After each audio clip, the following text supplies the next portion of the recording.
Mambo mengi unachokifikiria anza basi.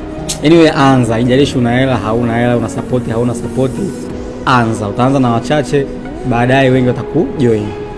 Katika dunia ya kidijitali ambapo umaarufu unaweza kuzaliwa ndani ya sekunde chache za video moja, kijana mmoja kutoka Tanzania ameweza kugeuza ubunifu wake kuwa jina linalotambulika kwenye ramani ya Afrika Mashariki.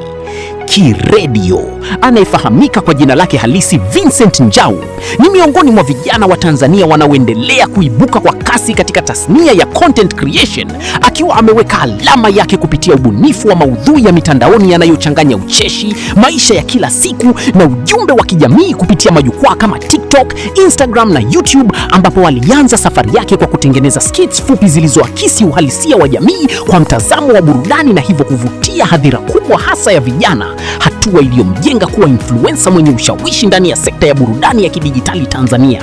Na mafanikio yake yalianza kutambulika rasmi kupitia tuzo na heshima mbalimbali, zikiwemo kutajwa au kushiriki katika Uni Awards za Tanzania mwaka 2020 ambazo hutambua vipaji vya vijana wa vyuo vikuu, pamoja na kutambuliwa katika ngazi ya kikanda mwaka 2026 kupitia East Africa Youth Awards ambapo alihusishwa na tuzo ya Best Content Creator East Africa, hatua iliyomweka katika ramani ya creators wa Afrika Mashariki, huku safari yake ikiendelea kuonyesha kuwa bado yuko kwenye hatua ya ukuaji, lakini tayari ameweza kujenga brand binafsi yenye mvuto na ushawishi.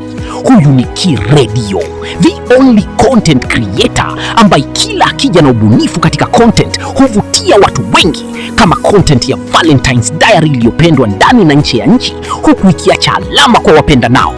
Je, wewe kijana, unasubiria kushikwa mkono? Si uanze kama mimi, maana ajira ni wewe mwenyewe, fursa zipo mwilini mwako.